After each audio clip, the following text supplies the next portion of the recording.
सूत जी महाराज, ये राजा परीक्षित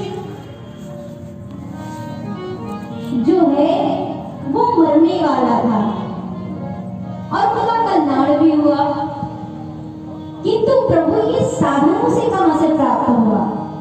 ये साधन जो है वो कहां से मिलता है इसीलिए श्रीमद् भागवत की कथा कौन श्रवण कराया, कहां से प्राप्त हुआ?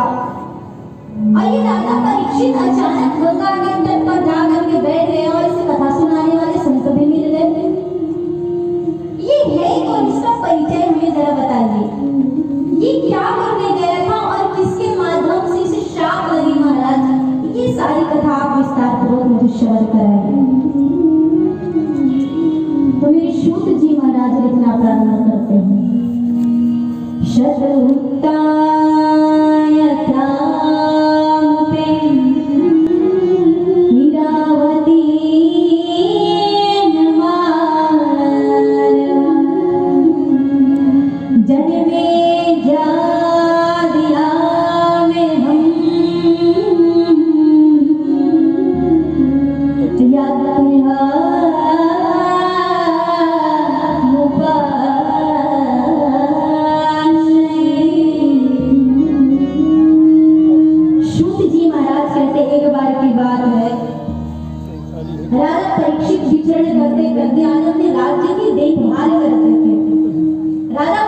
बहुत बड़े राजा थे महाराज।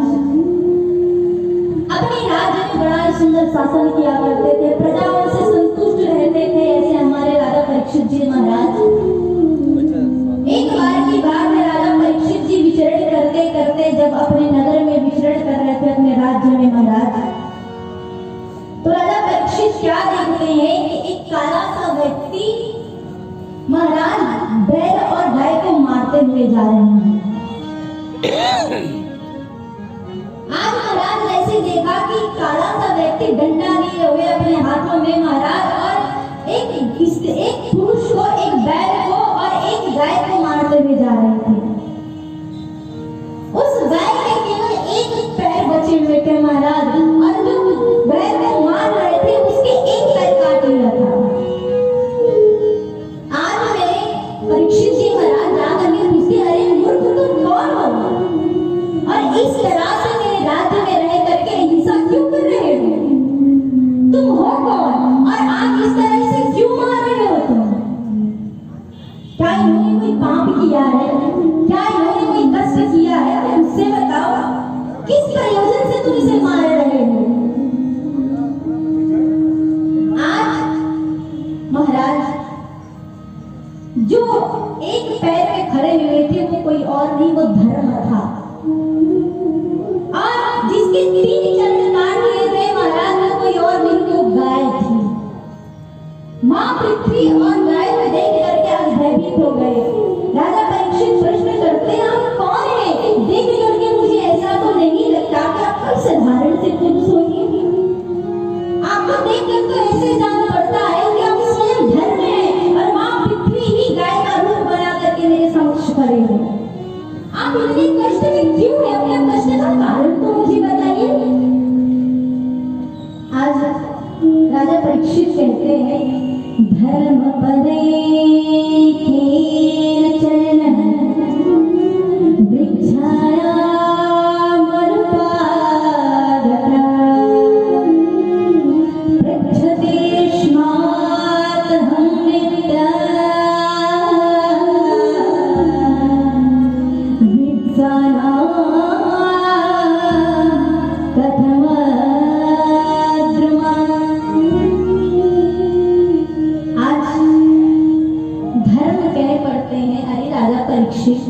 मैं अपने दुख का कारण किसे बताऊं?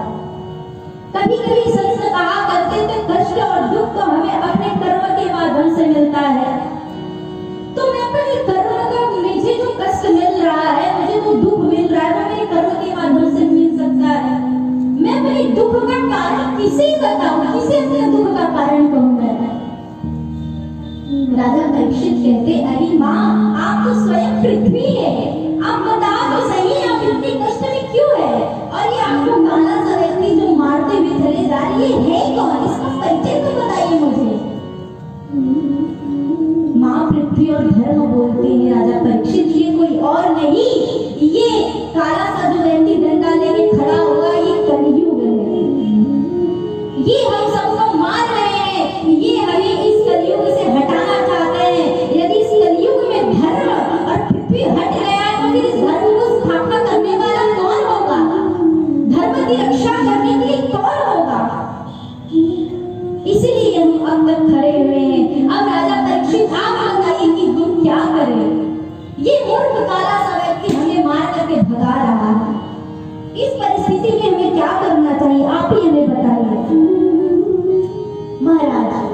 धर्म के 4 चरण होते हैं, तप, सोच, दया और सत्य।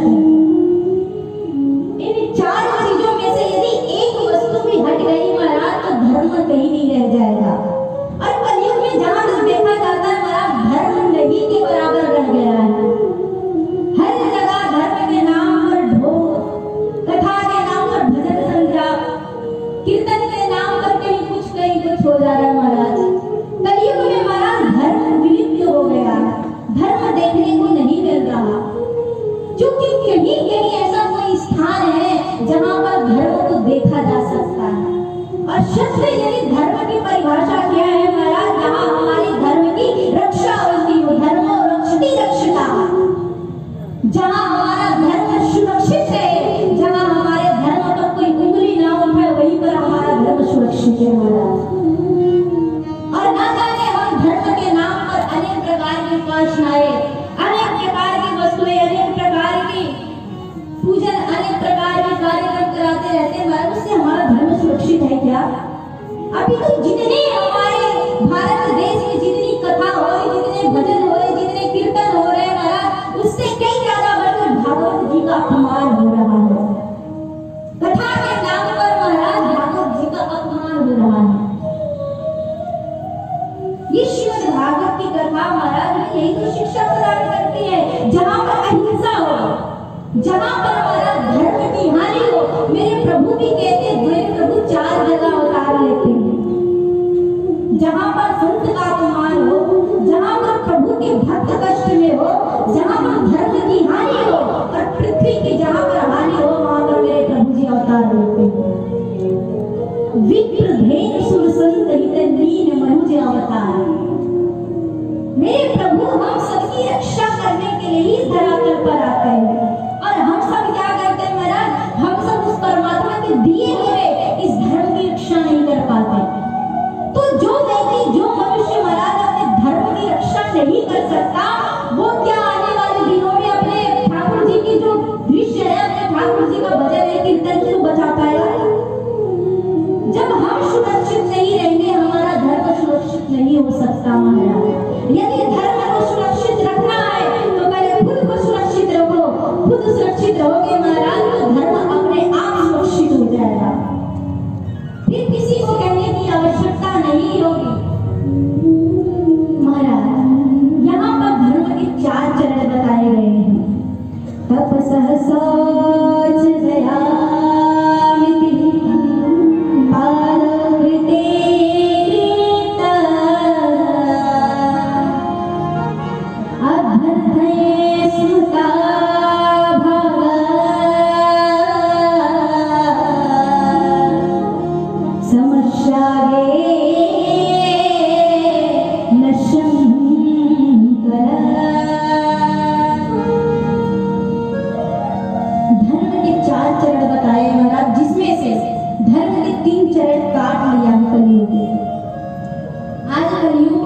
जाने के लिए कहने लगे, मूर्ख तू मेरे राज्य से बाहर निकल जा। अगर तू मेरे राज्य से बाहर नहीं गया तो अभी मैं तुझे मृत्यु दंड दे दूंगा, क्योंकि धर्म पर जो मेरा अवहेलना करता है, मेरे राज्य पर मेरे अनुशासन के बिना कोई अपना अनुशासन चलाता है, उसे मृत्यु दंड ही प्राप्त होता है। अब तू बता कलयुग, मेरे राज्य से तू जा रहा है या मैं तुझे मृत्यु दंड दूं? कलयुग कहते, अरे प्रभु ऐसी बातें करते हैं आप? शरण में आए हुए व्यक्ति को एक बार तो मौका देना चाहिए प्रभु। गलती करने वाला व्यक्ति को तो एक बार 2 बार, माता पिता तो कितना भी गलती करे बच्चे को माफ कर देते हैं। आप भी मेरे पिता तुल्य हैं राजन, इसलिए आप मुझे क्षमा कर दीजिए। और आप मुझे जाने की बात कहते हैं, मुनिवर मैं कहाँ जाऊँ, आप ही मुझे बताइए। मेरे रहने के लिए कोई स्थान तो दे दीजिए मुझे, क्योंकि पूरा राज, पूरा देश, जहां तक मेरा नजर, मेरा दृश्य जा रहा है, सब तो आपका ही राज्य है प्रभु। और आप कहते हैं कि मैं चला जाऊं तो मैं कहां जाऊं, मेरे लिए कोई स्थान तो हो। कलयुग के निवेदन करने पर महाराज आज राजा परीक्षित उन्हें 4 स्थान देते हैं।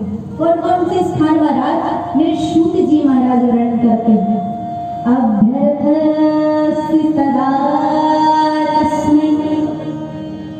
स्थानानि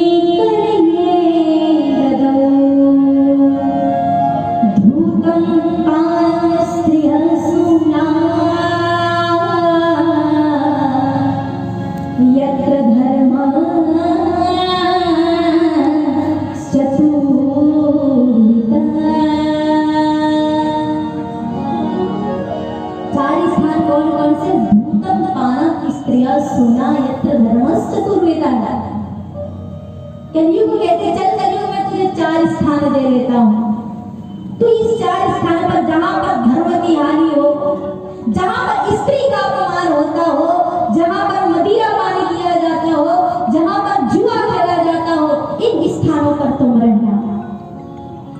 कलयुग में ताली बजा के जोर से हंसा महाराज। अच्छा महाराज, जैसे किराया वैसे मकान। महाराज अब मैं जानता हूँ कि मेरे अंदर कोई अच्छी वस्तु नहीं है, मेरे अंदर केवल पाप ही पाप भरा हुआ है। पर महाराज खुद ही विचार करके देखिए, घर में कोई मेहमान आ जाए, सबसे खराब वाला जो रूम हो आप गेस्ट को दे दो, कैसा लगेगा? ठीक उसी प्रकार प्रभु मेरे भी अंदर बहुत पाप है, मेरे अंदर बहुत ही बुरा विचार है, लेकिन मेरे अंदर एक बड़ा सुंदर गुण है महाराज। कौन सा गुण है मुझे सुना कलयुग, तेरे अंदर कौन सा गुण है मैं भी जानूं। राजा परीक्षित जी से कहते हैं कलयुग, अरे महाराज आप नहीं जानते, जो कार्य त्रेता में तप करने से मिलता है, जो कार्य द्वापर में जप करने से मिलता है, वही कार्य यदि मनुष्य कलयुग में जीवन में एक बार प्रभु का नाम ले लेना तो वो कार्य कलयुग में संभव हो जाता है। ये मेरे में बड़ा ही सुंदर गुण है। अच्छा कलयुग तुझमें बड़ा ही सुंदर गुण है भैया। राजा परीक्षित प्रसन्न हो गए, कहा चल कलयुग तेरा गुण देख करके मैं तुझे आज एक और स्थान देता हूँ। कौन सा स्थान देते हैं महाराज? तो आज राजा परीक्षित कहते कलयुग चल मैं तुझे सोने में भी वास देता हूँ। जहां पर आज सोना छीन करके ले आया हो, पाप करके ले आया हो, अहिंसा से ले आया हो, उस स्थान पर तुम जाकर के बैठ जाना। अब तो महाराज कलयुग बड़ा प्रसन्न हो गया।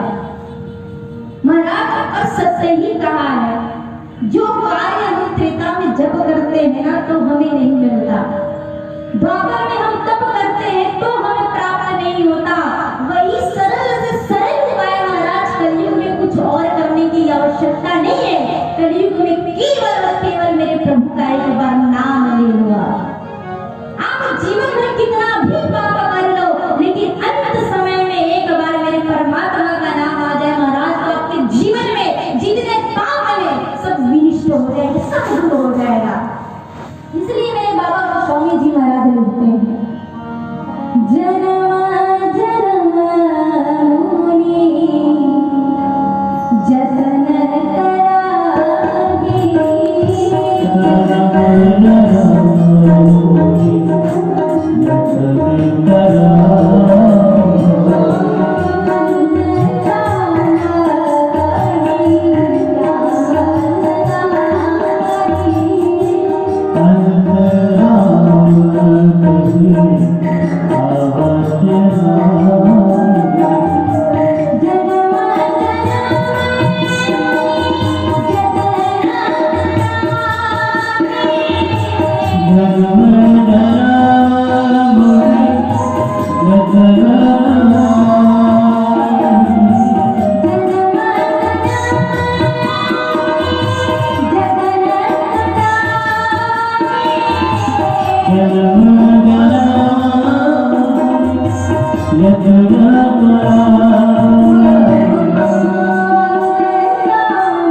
उसी प्रकार ठाकुर जी का नाम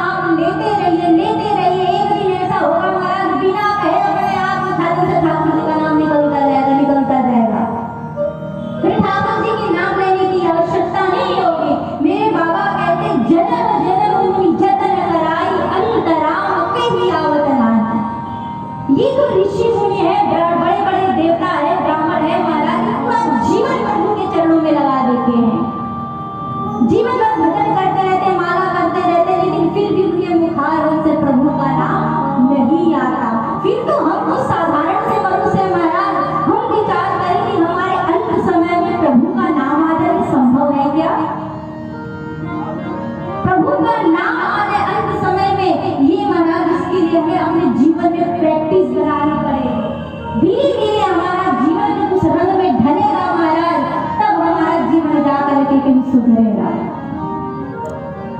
इसी बात को आज कलयुग कहते हैं। कलयुग में महाराज केवल और केवल प्रभु का नाम आ जाए, ना भजन करने की आवश्यकता, ना पूजन करने की, ना उपवास रहने की, ना जप करने की, ना तप करने की महाराज। बस घर में 5 मिनट जब भी समय मिले, जो भी काम कर रहे हो, जो कार्य कर रहे हो महाराज, बस उसके साथ साथ प्रभु का नाम लेते रहे। फिर वो नाम नहीं रह जाएगा महाराज, वो जो कार्य कर रहे हो ना वो भजन में परिवर्तित हो जाएगा महाराज। आज कलयुग भी कहते हैं, कलयुग के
हरि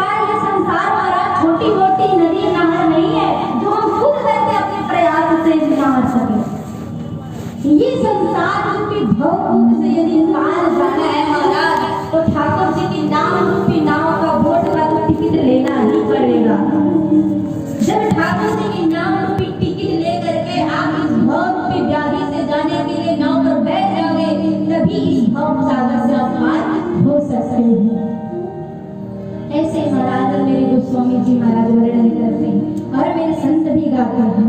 तो जिस देश में परदेश में हर देश में राधा मेरे कलयुग विराजमान हुए। इधर आज मेरे शुद्ध जी महाराज कहते हैं, जब राजा परीक्षित महाराज आज शिकार करने के लिए देसी जाते हैं, क्योंकि जरासंध जीत करके नया हुआ मुकुट अपने सिर पर लगाए होते हैं, तो उस मुकुट में महाराज कलयुग विराजमान हो जाता है। जैसे आज उस मुकुट पर कलयुग विराजमान हुआ, तो महाराज कलयुग जहाँ पर बैठ जाए महाराज, फिर व्यक्ति व्यक्ति नहीं रह जाता है, फिर मनुष्य के मन में महाराज वही चलता है तो कलयुग को कराना चाहता है। आज महाराज उसी प्रकार राजा परीक्षित के मुकुट पर आज कलयुग बैठा हुआ है। भूख प्यास से विलीन आज राजा परीक्षित शिकार खेलते खेलते आज घने जंगल में प्रवेश किया। जैसे आज जंगल में प्रवेश किया महाराज, तो देखते क्या है, उसे ना तो कहीं जल दिखाई पड़ रहा है पीने के लिए, ना कहीं भोजन मिल रहा है, ना कहीं फल दिखाई पड़ रहा है जिससे वो अपना प्यास दूर कर सके। राजा परीक्षित बड़े व्याकुल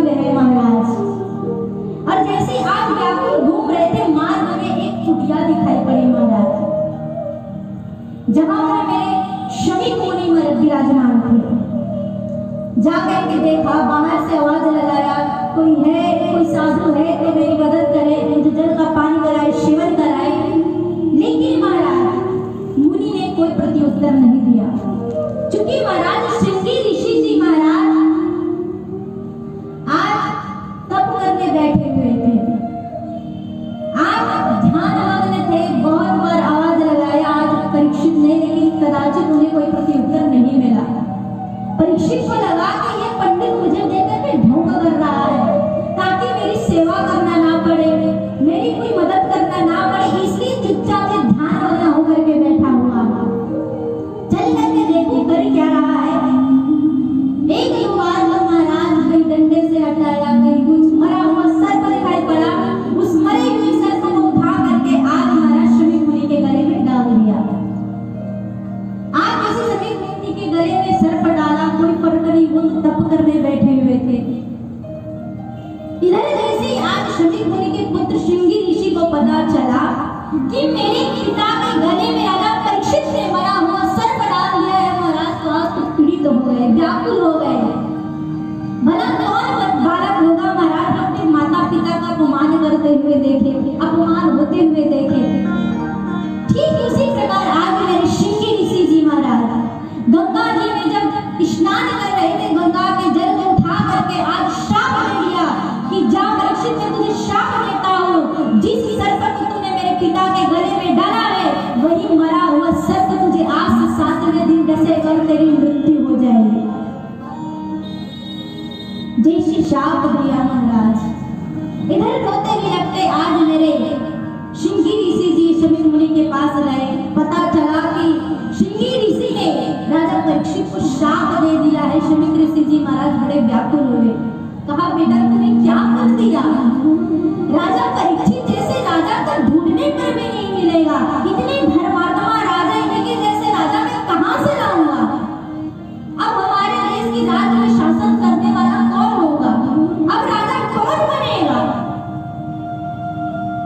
भूल से आज राजा परीक्षित ने महाराज श्रृंगी ऋषि के गले में आज सर्प डाल दिया।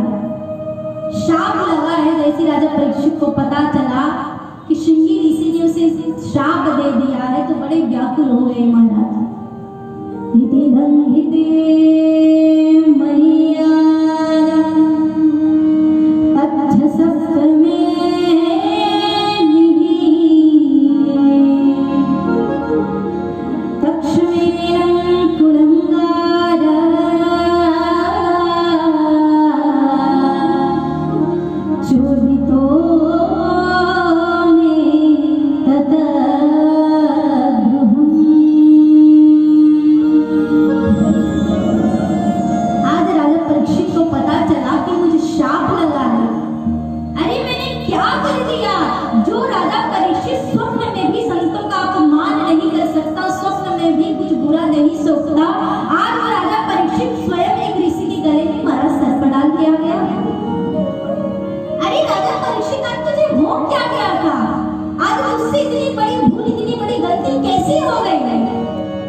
गंगा के समीप चले गए।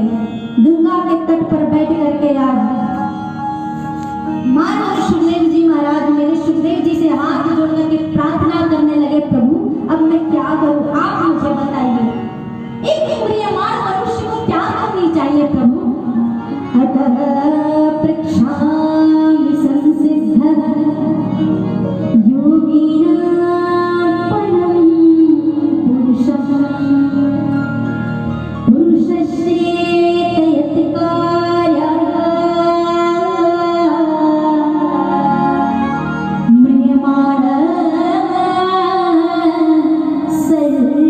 सर्वथा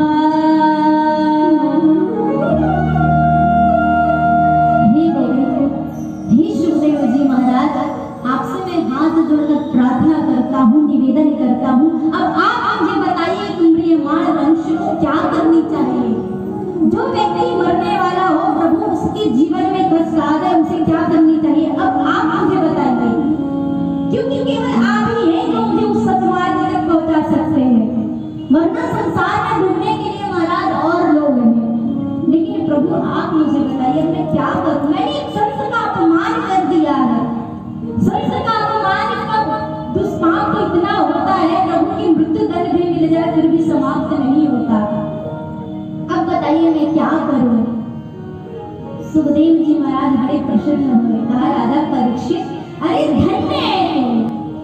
क्यों धन्य राजा परीक्षित? जिसकी जो मरने वाला व्यक्ति हो महाराज वो ना जाने कहां भटकता फिरता है, और तेरे जैसा भाग्यवान कौन है जिसे दर्शन देने के लिए बड़े बड़े विमलात्मा, बड़े बड़े संत, बड़े बड़े महात्मा तुझे स्वयं दर्शन देने के लिए तेरे समक्ष आ गए। इससे बड़ा सौभाग्य और क्या हो सकता है? राजा परीक्षित तुझे तो ये समझ में नहीं आ रहा कि तेरा भाग्य उदय हो रहा है या तेरा भाग्य का अस्त हो रहा है। मुझे ये बात समझ में नहीं आ रहा। जिसके जीवन में महाराज इतने संत स्वयं दर्शन देने के लिए आ जाए इसकी मृत्यु और क्या होना? ये मृत्यु थोड़ी है। राजा परीक्षित प्रसन्न हुए। मेरे शुक जी महाराज कहते, राजा परीक्षित तुमने जो प्रश्न किया है ना वो अति उत्तम है। वरिहाने प्रश्न कृतो लोकहितं निपात आत्मवित् सम्मतः पंचात् श्रोतव्या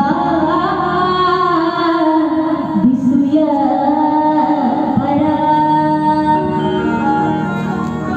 राजा परीक्षित आप जो प्रश्न करते वरिहाने प्रश्न कृतो लोकहितं निपात। अरे राजा परीक्षित तूने जो प्रश्न किया है ना ये प्रश्न प्रत्येक प्राणी को करना चाहिए, प्रत्येक मनुष्य को ये प्रश्न करना चाहिए, क्योंकि जो तूने प्रश्न किया है ना वो एक नहीं सकल लोक जग पावनी गंगा। एक लोक के कल्याण के लिए नहीं, तूने जगत के कल्याण के लिए जो प्रश्न किया है इससे उत्तम तो कुछ हो ही नहीं सकता। राजा परीक्षित धन्य है तू, धन्य है। आज महाराज राजा परीक्षित की अवहेलना करने लगे, विचार करने लगे संसार की वासनाओं से दूर कैसे हो प्रभु, मेरा मन प्रभु में कैसे लगे। अब आप मुझे बताइए। निद्राहे यदेनतं भवाये निजभावया दिवाचात् भयाराजन् कुटुंब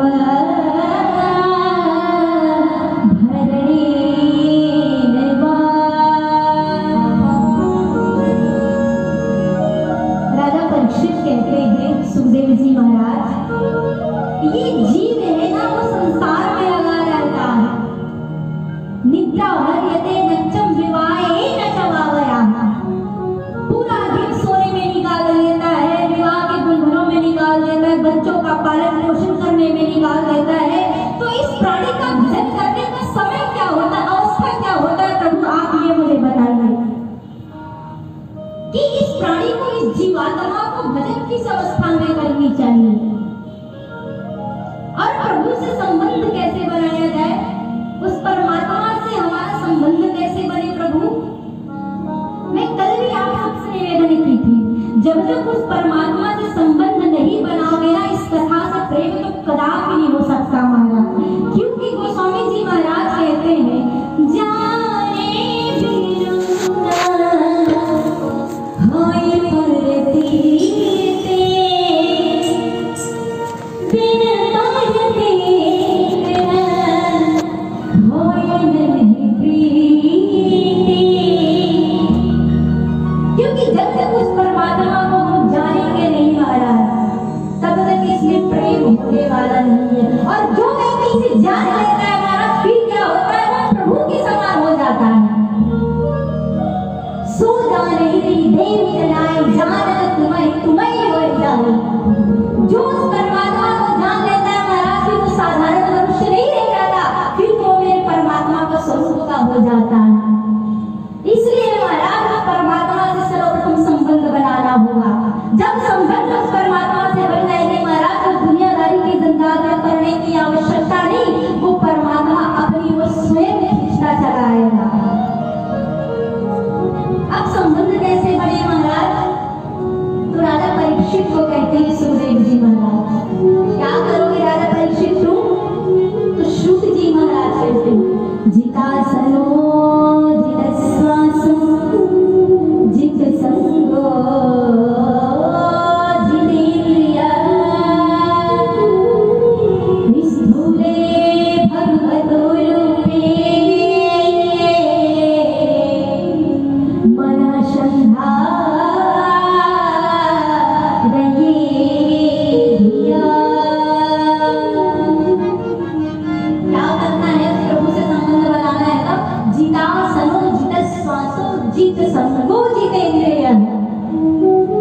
पहले क्या करना होगा महाराज? अपने आसन को जीतना होगा। महाराज हम कहीं कथा सुनने बैठे, भजन करने बैठे, 2-4 मिनट में पैर पसारने लगे, कहीं इधर पैर फैलाने लगे, कहीं इधर करने लगे, तो जब हम अपने आसन को नहीं जीत पा रहे हैं महाराज, तो अपने श्वास को क्या नियंत्रण कर पाएंगे हम? दूसरा क्या है महाराज? पहला आसन को जीतो, जित श्वासो जितेन्द्रिया, जिता सनो जित श्वासो जित संगो जितेन्द्रिया। पहले आसन को जीतो, फिर जित श्वासो, अपनी जो श्वास है, इंद्रिया है महाराज, उसे कंट्रोल करके रखो। हमारी इंद्रिया महाराज कहीं खाने की ओर भागती है, अच्छा वस्तु मिल जाए तो अच्छे देखने की लालसा करती है, अच्छे गाने सुनने को हमारा कान अच्छे गाना सुनने को मांगती है, हमारी रसना अच्छे खाने को मांगती है महाराज।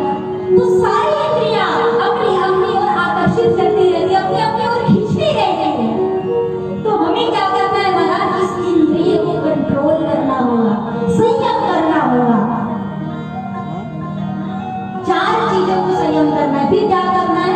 जित संगो जितेन्द्रिया। फिर हमारा संग क्या होगा महाराज? हमारा संगति सुधर जाएगा। सबसे महत्वपूर्ण बात क्या है? हमारा संगति किसके साथ है? क्योंकि जो व्यक्ति जिसके साथ घूमता है महाराज, वो वैसा ही बन जाता है। जैसे हम शराबी के साथ घूम रहे हैं महाराज, तो कुछ दिनों में हम भी शराबी बन जाते हैं। संतों के साथ घूमते तो संतों का रंग धीरे धीरे हमारे ऊपर भी चढ़ जाता है। बुरे का संग करते हैं तो बुरे हम भी बन जाते हैं, उसके कुछ दोष हमारे अंदर आ जाते हैं। अच्छों का संग करते हैं तो कुछ अच्छाई हमारे अंदर भी आ जाते हैं महाराज। तो महाराज सबसे महत्वपूर्ण बात क्या है? जित संगो जितेन्द्रिया। अपनी संगति को बदल लो महाराज। जब हमारी संगति सुधर जाएगी ना महाराज, फिर सुधरने की आवश्यकता नहीं, हम अपने आप उसके जैसे बन जाएंगे। इसलिए कहा जाता है कि अच्छे व्यक्ति का संग करना चाहिए, क्योंकि जो हमारे आसपास घटित होते हैं, जो भी वस्तु अच्छा हो बुरा हो, वो हमारे ऊपर उसका प्रभाव बहुत जल्दी पड़ता है महाराज। बगल वाले के घर में लड़ाई होगी महाराज, तो कुछ दिनों बाद हमारे भी घर में प्रारंभ हो जाएगी। वो ऐसा करता है, वो करता है, तो मैं क्यों ना करूं? तो महाराज जब हमारी संगति सुधर जाएगी तो हमें बदलने की आवश्यकता नहीं, हम अपने आप सुधर जाएंगे। इसीलिए 4 बातों को जीवन में उतारो। यदि प्रभु को प्राप्त करना है तो जितासनो जित श्वासो जित संगो जितेन्द्रिया स्थूले भगवतो रूपे मनः ये धिया। मेरे सुखदेव जी महाराज राजा परीक्षित को कहते हैं, राजा परीक्षित इन 4 चीजों को साध लोगे तो प्रभु की प्राप्ति तुम्हें बहुत जल्दी हो जाएगी। फिर प्रभु को मनाने की आवश्यकता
की ही कृपा से मैं चल रहा हूं। तो महाराज पर्वत पर बैठे जिस प्रकार संत महात्मा बैठे वो ऊपर भी मेरे ठाकुर जी की कृपा है, वो भी आज सुखी से रह जाते हैं। हम विचार में पर्वत पर कहां से फल मिलता होगा, कहां से भोजन मिलता होगा, कहां से जल मिलता होगा। तो महाराज ठाकुर जी की कृपा से वो संत ब्राह्मण देवता भी सुखी से रहते हैं, उसको भी आनंद पूर्वक रहते हैं। ऐसे आज मेरे सुखदेव जी महाराज दर्शन कराते हैं।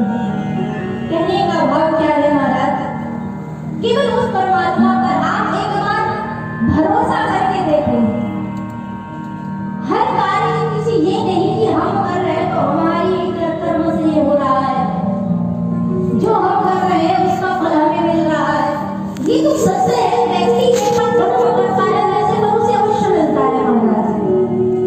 जिस प्रकार विद्यार्थी महाराज ये सोच के जाए मेरा पेपर है, मैं कैसे पास होऊंगा, जब पढ़ा ही नहीं है पेपर में जाके बैठे ये विचार करे मेरे प्रभु की कृपा से मैं पास हो जाऊंगा, और वो व्यक्ति वापस आ जाता है। तो महाराज आपने कर्म ही नहीं किया तो फल कहां से मिलेगा। आप पढ़ के जाओगे, एग्जाम में पेपर लिखोगे तो आपके टीचर आपके शिक्षक जो गलत होगा जो सही होगा उसका परिणाम आपको देगा। आपके कर्म के हिसाब से आपको नंबर, आपको मार्क्स आपके टीचर आपको देंगे। ठीक उसी प्रकार व्यक्ति का काम क्या है हमारा, कर्म करना। हम जैसा कर्म करेंगे वो फल हमें मिलेगा, चाहे हम अच्छा कर्म करें चाहे बुरा कर्म करें। हमारे टीचर हमारे भगवान है, हम ठाकुर जी के स्टूडेंट हैं। हम जैसा अपना पेपर दिलाएंगे महाराज उसका प्रतिउत्तर, उसका नंबर हमारे ठाकुर जी हमारे हाथ में पकड़ाएंगे। जिस प्रकार एक किसान विचार करे, किसान गेहूं का बीज डाल करके महाराज फल आने के दिनों में ये विचार करे कि मुझे धान की चावल में भी फल मुझे प्राप्त हो जाए, तो संभव है क्या। आपने गेहूं का बीज बोया है महाराज, आपको गेहूं का ही फल प्राप्त होगा। ठीक उसी प्रकार हम व्यक्ति, हम प्राणी, हम मनुष्य कर्म, जो दुख रूपी कर्म है वो करके हम चाहते कि हमें सुख रूपी कर्म मिल जाए। हमने दुख रूपी कर्म तो पहले ही बीज बो दिया है महाराज, तो सुख रूपी कर्म भी कहां से मिलेगा। यदि हमें सुख रूपी कर्म, हमें फल चाहिए महाराज, तो सुख रूपी कर्म ही करना पड़ेगा। ऐसा कोई कर्म करो कि हमें बस ही ना मिले। आज महाराज अनेक प्रकार से मेरे शुद्ध जी महाराज राजा परीक्षित को समझा रहे। राजा परीक्षित, मैं तुम्हें बताया इन 4 वस्तुओं से तुम प्रभु को प्राप्त कर सकते हो, और कर्म तुम्हारा नित्य अगर अच्छा होगा तो राजा परीक्षित मृत्यु से डरने की आवश्यकता नहीं है। मृत्यु से भय मत करो। जो श्रीमद् भागवत की कथा है वो मृत्यु को भी टालने वाली है, मृत्यु को भी दूर भगाने वाली है। ऐसी श्रीमद् भागवत की कथा है, इसलिए तुम चिंता मत हो, तुम चिंता को त्याग दो। तुम केवल अपने मति और चित्त बुद्धि को एकाग्र करके इस श्रीमद् भागवत की कथा को ध्यान से एक बार सुन लो। आज महाराज शुद्ध जी महाराज कहते हैं, राजा परीक्षित, हमें किस देवता की पूजा के लिए कौन सी भगवान की पूजा करनी चाहिए। जैसे विद्या की प्राप्ति के लिए हम माँ सरस्वती की पूजा करते हैं, प्रतिवर्ष धर्म का पालन करने के लिए माँ पार्वती की पूजा करते हैं, विद्या प्राप्ति के लिए हम नारायण की पूजा करते हैं। ऐसे महाराज सब देवी देवता की अलग अलग पूजा होती है। हम कर्म के माध्यम से देवी देवता की पूजा करते हैं। सब्जी की प्राप्ति चाहिए तो माँ दुर्गा की पूजा करते हैं। ठीक इसी प्रकार सारे देवी देवताओं को वर्णन किया गया है। मेरे सुखदेव जी महाराज कहते राजा परीक्षित किस किस देवताओं को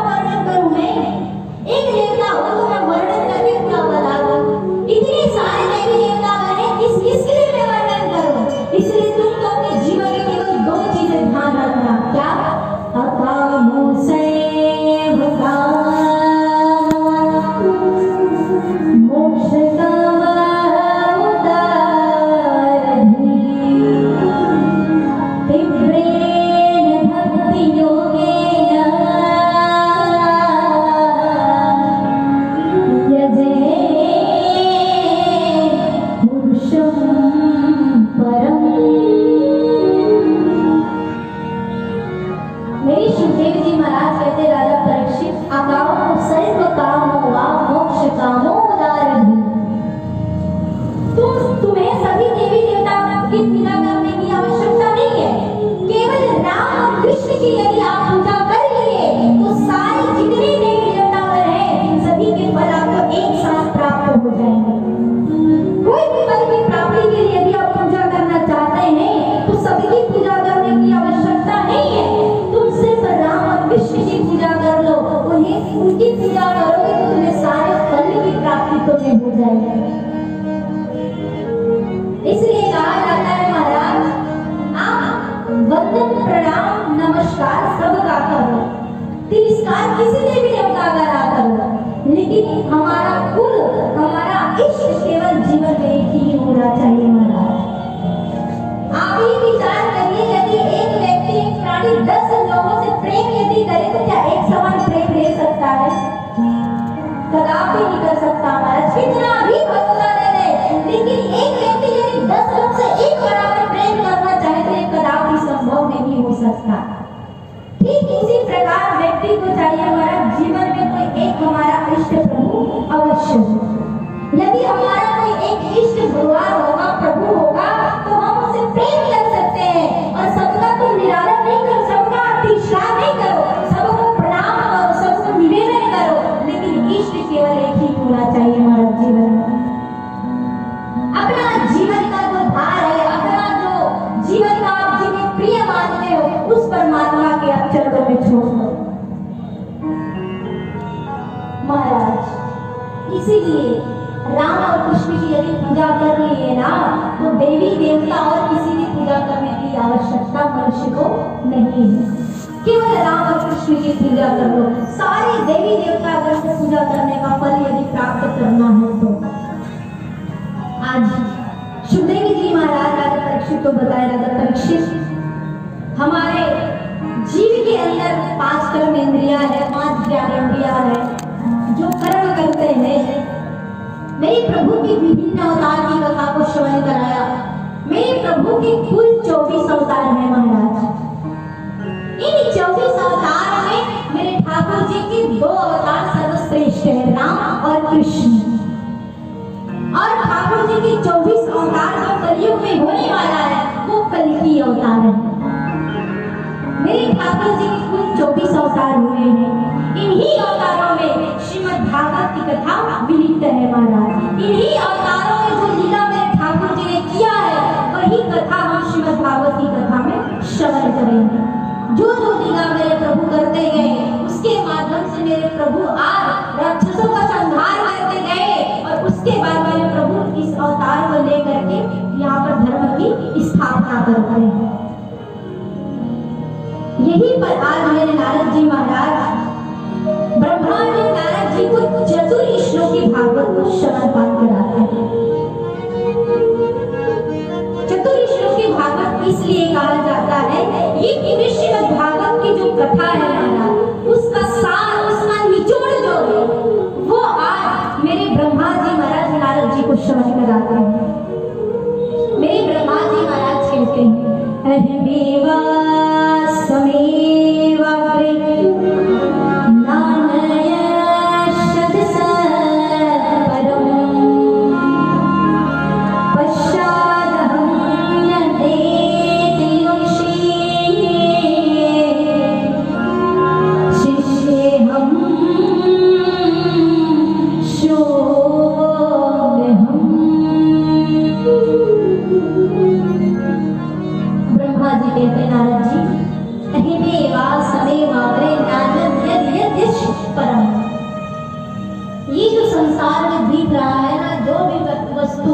जो भी चीज तुम्हें दिखाई पड़ रहा है यहाँ पर कोई नहीं था, केवल मैं ही मैं था। फिर मैंने एक दिन क्या किया नारद, मैं अपने स्वरूप से आदि शक्ति प्रकट किया और ये सब जो दिखाई तुम्हें अब पड़ने लगे हैं ये सब मेरा ही स्वरूप है, ये सब मुझमें ही समाहित था। मैं चाहूँ तो अभी सबको अपने में समाहित कर लूं, अपने में विलीन कर लूं। ये मेरे नारद जी महाराज को ब्रह्मा जी महाराज उपदेश कर रहे हैं। 4 श्लोक में बताया तत्व क्या है, जगत क्या है, माया क्या है और इसी संसार में जो फंसे हुए हैं इस जगत का सार क्या है। ये 4 श्लोक में मेरे नारद जी महाराज को ब्रह्मा जी महाराज ज्ञान देते उसी को चतुर्श्लोकी भागवत कहा जाता है। ऐसे आज नारद जी महाराज को बड़ा ही सुंदर मेरे ब्रह्मा जी महाराज ज्ञान देते हैं। तदुपरांत आज महापुराण के लक्षण बताए। महापुराण के 10 लक्षण हैं। सर्ग विसर्ग आदि कुटी मनवंतर इन सब का वर्णन मेरे प्रभु ने विस्तार से किया है। महाराज यदि मैं सर्ग विसर्ग बताने लगूं तो कथा तो पल्ले ही ना पड़ने वाली आपके। सीधी सीधी कथा यदि आपको सुना दिया जाए महाराज उसमें भी व्यक्ति पहचान नहीं पाता कि क्या बोल रहे, हमारे को समझ में ही नहीं आया। महाराज तो लक्षण बताए, महापुराण के कितने लक्षण होते हैं इसके बारे में बताया। आगे यहाँ पर राजा परीक्षित को कहते हैं सुखदेव जी महाराज, राजा परीक्षित। अब मैं वो कथा तुम्हें सुनाता हूँ जो विदुर जी ने मैत्रेय जी को सुनाया था। विदुर जी महाराज आज मैत्रेय जी से प्रश्न करते हैं, कहते हैं विदुर जी महाराज संसार के प्राणी सुख तो होना चाहता है लेकिन सुख नहीं हो पाता, अभी तो दुख के दलदल में और पड़ते जाता है, इसका कारण क्या है?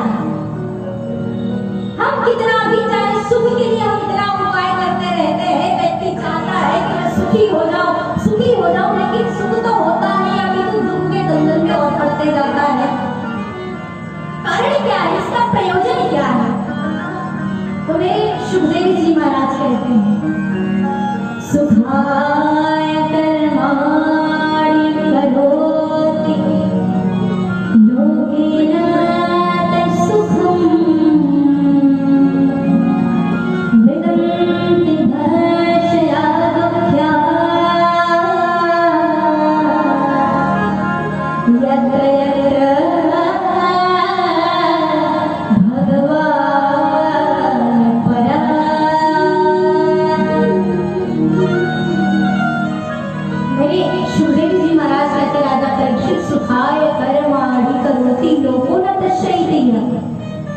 व्यक्ति महाराज सुख की आशा करता है लेकिन उसे उल्टा दुख मिलता है, क्यों?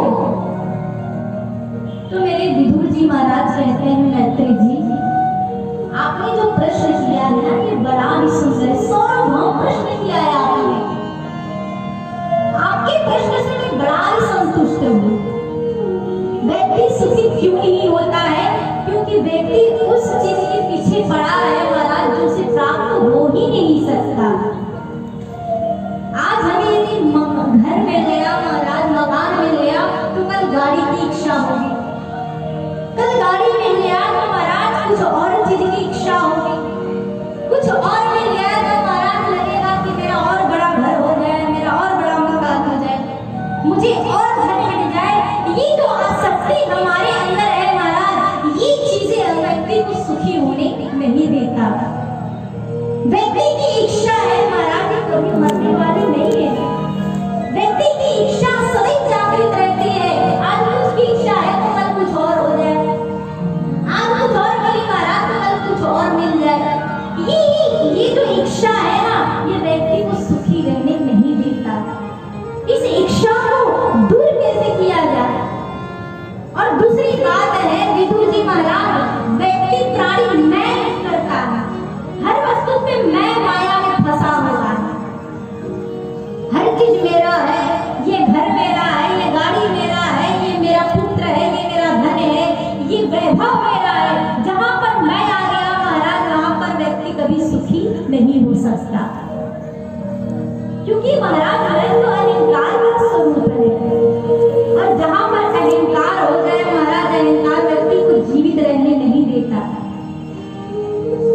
आप विचार करिए यदि छोटी मोटी कील कांटे हमारे हाथ पैर में छूट जाते हैं कितना दर्द होता है महाराज, कितना दर्द होता है। और हम अपने मन में कितने प्रकार के ना जाने कामना रूपी कांटे चुभो रखे हैं, जिनके हृदय भवन में जिनके मन में इतने कांटे चुभे हैं महाराज वो प्राणी कैसे सुखी रह सकता है? जब तक हम अपने हृदय में जो कांटे चुभे हैं महाराज उसे निकाल करके नहीं फेंकेंगे तब तक हम सुखी जीवन में कदापि नहीं हो सकते। सुखी रहना हमारा तो सुखी रहने का तो केवल एक ही उपाय है,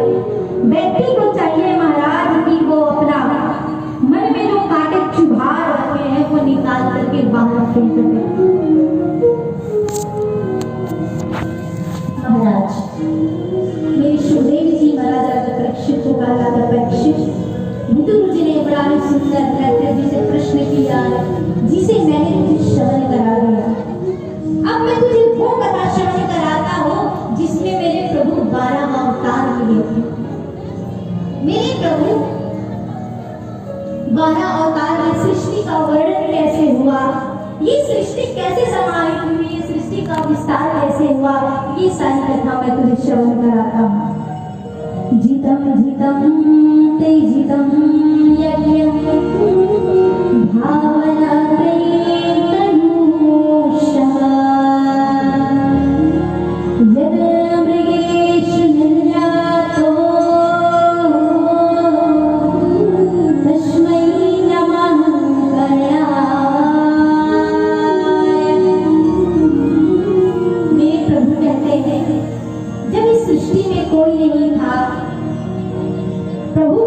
ब्रह्मा के नाभि कमल से आज मेरे प्रभु आज नारायण के नाभि कमल से मेरे प्रभु का प्रादुर्भाव हुआ नारायण का। आज ब्रह्मा जी महाराज जैसे कमलनाथ में प्रकट हुए महाराज तो देखते क्या है, इधर उधर देखा कुछ दिखाई ना पड़ा तो उनके कान में दो शब्द सुनाई पड़े, काम और पाप। और जैसे ही दोनों शब्द सुनाई पड़े ब्रह्मा जी महाराज आज तप करने लगे। तब ये महाराज उनके शरीर से एक तरफ से एक स्त्री और दूसरी तरफ से पुरुष प्रकट हुए जिसका नाम मनु और शत्रुपा है। मनु शत्रुपा के माध्यम से महाराज सृष्टि का विस्तार होने लगा धीरे धीरे। जैसे ही उससे पूर्व जब सृष्टि का विस्तार कर रहे थे मेरे ब्रह्मा जी महाराज तो रुद्र भगवान का प्रकट किया। मेरे ब्रह्मा जी के नासिका छिद्र से भगवान रुद्र प्रकट होते हैं। जैसे भगवान रुद्र प्रकट हुए महाराज तो अपने हिसाब से वो सृष्टि बनाने लगे। कहीं सांप बनाता, कहीं बिच्छू बनाता, कहीं कुछ बनाता, कहीं जीव बनाता, कहीं जंतु बनाता। अब मेरे ब्रह्मा जी महाराज बड़े बिजली कहा महाराज आज रुद्र भगवान को रोक दिया कि रुद्र जी तुम रहने दो, तुम जा करके अपना भजन करो। यदि रुद्र भगवान अपने जैसा सृष्टि बनाने लगे महाराज तो हो गया सृष्टि का विस्तार। रुद्र भगवान चले गए। धीरे धीरे आज मेरे प्रभु ने सृष्टि का विस्तार किया मनुष्य रूपा के माध्यम से। मैथुन अवस्था मैथुन क्रिया करके आज मनुष्य रूपा सृष्टि का विस्तार करते हैं। नारद जी महाराज हुए, ब्रह्मा जी के 10 पुत्र हुए जिसमें सबसे छोटे पुत्र का नाम नारद था। सबको आज कन्याओं को विवाहित कर दिया। नारद जी महाराज ने कहा कि नारद जी तुम बिना लेकर के धूम से ठाकुर जी का भजन करो, कीर्तन करो। आज मेरे ब्रह्मा जी महाराज सृष्टि का वर्णन कर रहे हैं। धीरे धीरे सृष्टि का विस्तार हुआ, ऐसे बढ़ते बढ़ते सृष्टि विस्तार हुआ। एक बार की बात है मेरे शुक जी महाराज कहते राजा परीक्षित जब मेरे प्रभु 12 अवतार लिए थे वो कथा मैं तुझे श्रवण कराता हूँ। एक बार की बात है माँ दीति संध्या काल के समय कश्यप जी महाराज जी से निवेदन करते हैं कि मुझे पुत्र चाहिए, मेरे जीवन में कोई संतान नहीं है तो प्रभु आपसे प्रार्थना है आप मैथुन क्रिया करेंगे, आप मुझे पुत्र की प्राप्ति करा दीजिए। कश्यप जी महाराज तो बड़े विचलित रहते, विचार नहीं कर पा रहे। संध्या काल का समय मैथुन क्रिया माता दीति को अनेक प्रकार से समझाया महाराज, लेकिन माँ कहाँ समझने वाली। माताओं को समझाना महाराज महाकठिन है। एक बार में समझ गए बहुत अच्छी बात है, लेकिन माताओं को एक बार में समझाना तो बड़ा ही मुश्किल है महाराज। माँ दीदी आज हट करने लगी। कश्यप जी महाराज कहते हैं माँ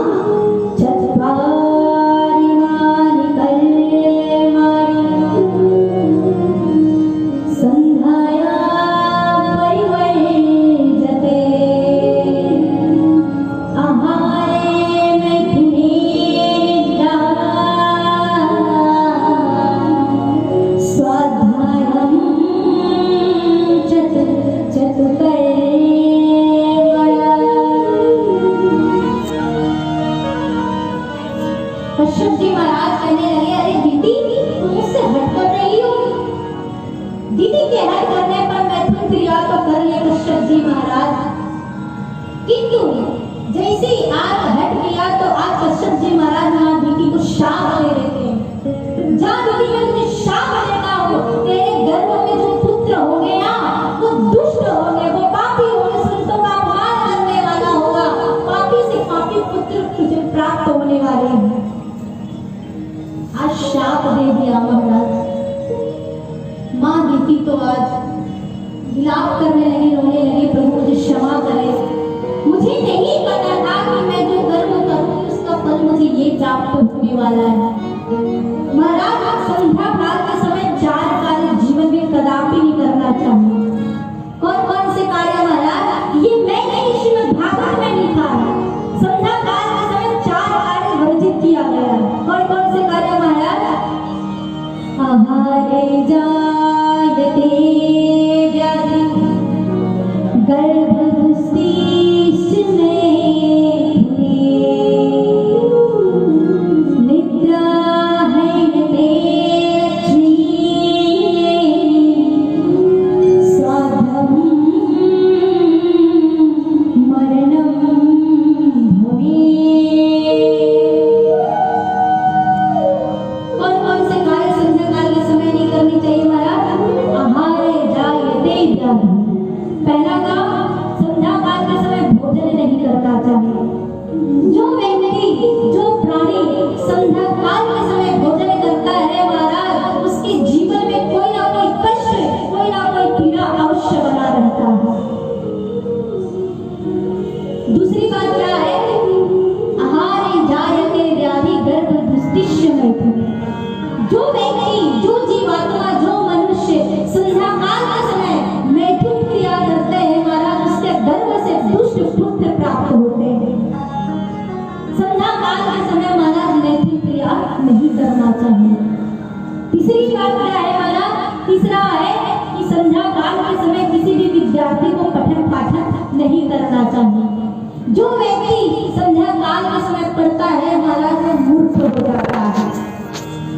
चौथी बात हमारा, संध्या काल के समय व्यक्ति को सोना नहीं चाहिए। जो व्यक्ति संध्या काल के समय सोता है महाराज, उसके घर में लक्ष्मी कभी प्रवेश नहीं करती है। ये 4 बातें जीवन में आप अपना धारण कर लीजिए, क्योंकि महाराज संध्या काल के समय माँ दीदी भी हटती थी मैथुन क्रिया करने के लिए, और संध्या काल के समय मैथुन क्रिया करने के कारण ही उसके गर्भ से दुष्ट पुत्र की प्राप्ति हुई। इसीलिए जीवन में संध्या काल के समय 4 कार्य कभी नहीं करना चाहिए। आहारे जायते व्याधि गर्भस्थीष्ठ में निद्रा हैते लक्ष्मी गर्भ व्याधि व्याविचा। महाराज ऐसे आज मेरे प्रभु वर्णन करते हैं, माँ दीदी को गर्भवती हुई, माँ दीदी के गर्भ में 2 पुत्र आए हुए हैं।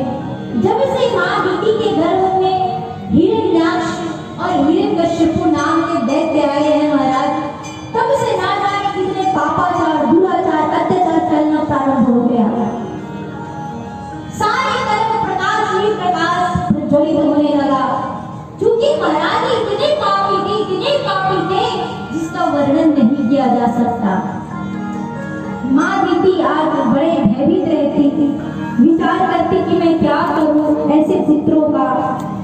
महाराज आज समय जान करके मेरे प्रभु देखते हैं 100 वर्ष से अधिक हो गया, लेकिन माँ दीदी अपने पुत्र को जन्म नहीं दे रही है।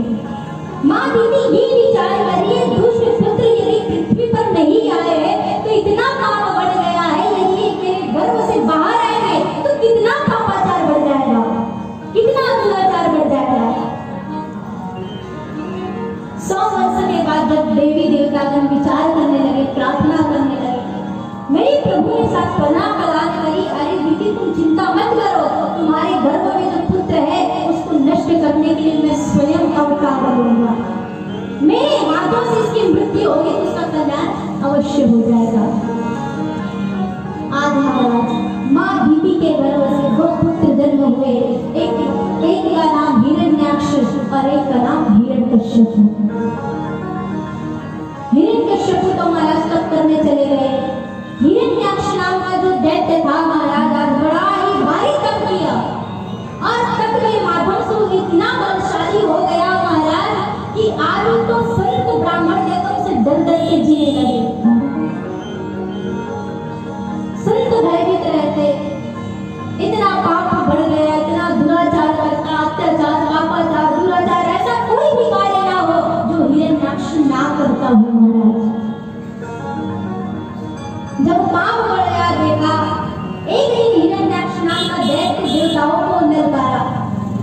युद्ध के लिए सारे देवता डर के छुप गए। डर के छुपे नारद जी महाराज प्रभु से जाके निवेदन करते हैं, प्रभु रक्षा कीजिए, पानी मां। हम देवताओं को इस राक्षस से भय से दूर करिए प्रभु।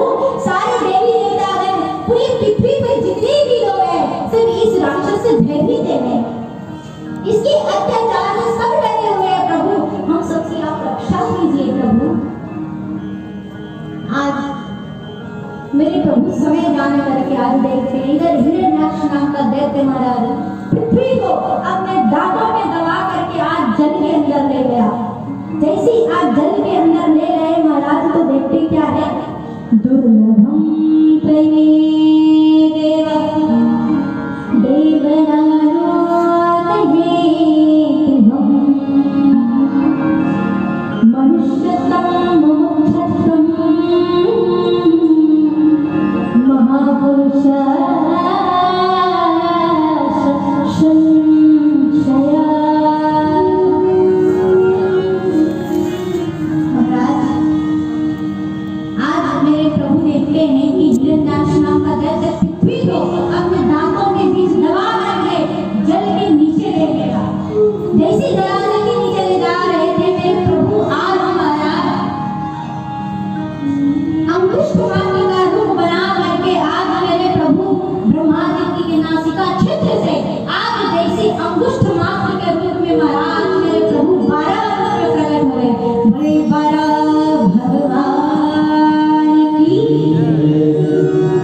करते रहे।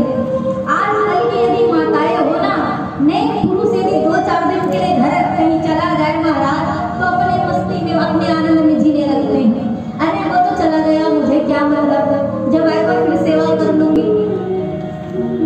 किंतु माता दीदी के चरित्र से शिक्षा प्राप्त होती महाराज।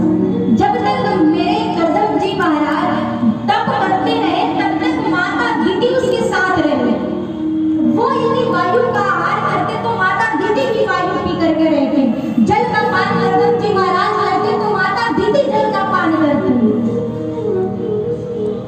आज बड़े प्रसन्नता पूर्वक दोनों आज साथ में रहे, विवाह जीवन संपन्न हुआ। आज हाथ जोड़ करके प्रार्थना करते हैं करदम जी महाराज से माँ दीदी। माँ दीदी कहती हे भगवान हे राजा, जब से आप तप कर रहे हैं ना तब से मैं आपके भी समक्ष बैठी हूँ। मैं यहाँ से कहीं नहीं गई प्रभु, लेकिन आपसे प्रार्थना है प्रभु, मेरी भी विवाह जीवन है।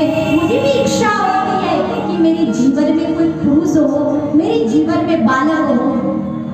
और आपको याद नहीं प्रभु, हमारे प्रभु ने आपको स्वयं आशीर्वाद दिया है कि आपके गर्भ से मैं स्वयं जन्म लूंगा। तो आप क्यों नहीं चलते प्रभु, गृहस्थ आश्रम में प्रवेश क्यों नहीं करते आप? माँ के निवेदन करने पर आज करदम जी महाराज अपने मन से एक विमान का प्रादुर्भाव कराया। महाराज उस विमान में बैठते ही मानो आज तरुणी हो गई माँ दीदी। मानो कमल के समान 16 साल की आयु की माता दीदी लग रही है और 22 वर्ष के मेरे करदम जी महाराज लगने लगे। कामद विमान का प्रादुर्भाव हुआ। जो इच्छा मन में होती वो आज कामना पूरी करने के लिए मेरे करदम जी महाराज ने स्वयं माता दीदी के लिए प्रकट किया। महाराज घर में आए, वो समय आया जब मेरे परमात्मा को मेरे प्रभु के गर्भ से जन्म लेना था। आज मेरे प्रभु समय जान करके आज करदम जी महाराज को आशीर्वाद देते, सुंदर नाना प्रकार के वायु प्रभाव होने लगा। आज वो तिथि आ गई जब मेरे प्रभु आज करदम जी महाराज के गर्भ से आज प्रकट होने वाले हैं। ब्रह्मणि दुरस्मृतः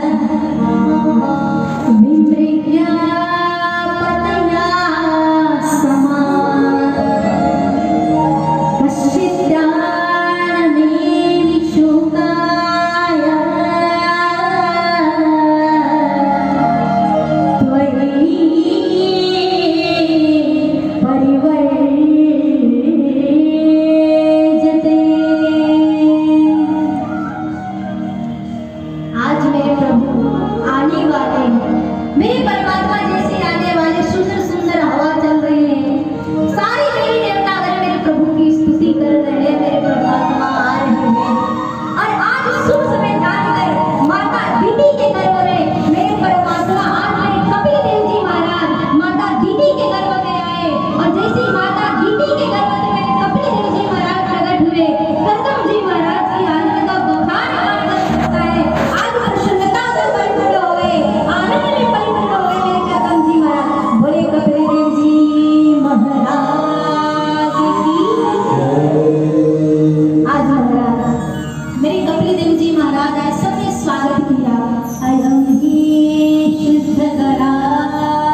भजत बधाई भजत बधाई भजत बधाई हो भजत बधाई भजत बधाई हो भजत बधाई घर घर आए भजत बधाई भजत बधाई लोक भवन जय जयकार लोक भवन जय जयकार बधाई कार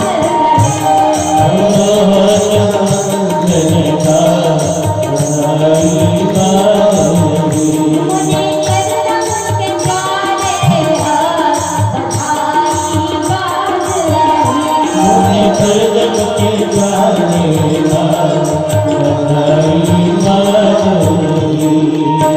बाज रही हो बाज रही है बाज रही बाज रही है बाज रही है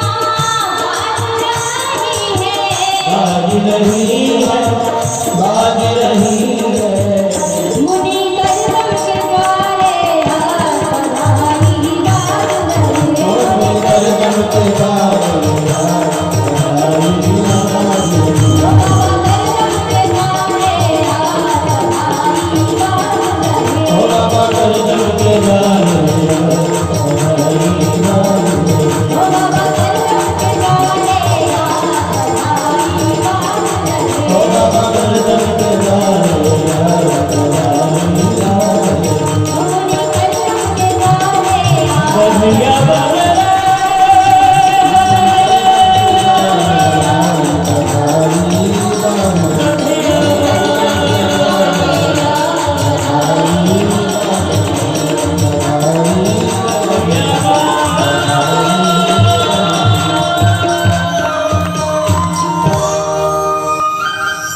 बाज रही बाज रही है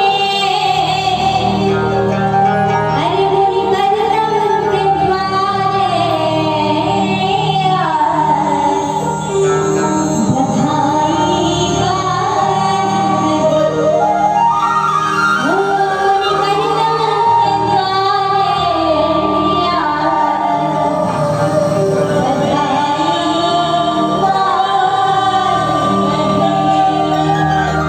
बोलिए कपिल देव जी महाराज की आज महाराज जैसे ही आज मेरे कपिल देव जी महाराज आए हैं ना आनंद की बखान कौन करे महाराज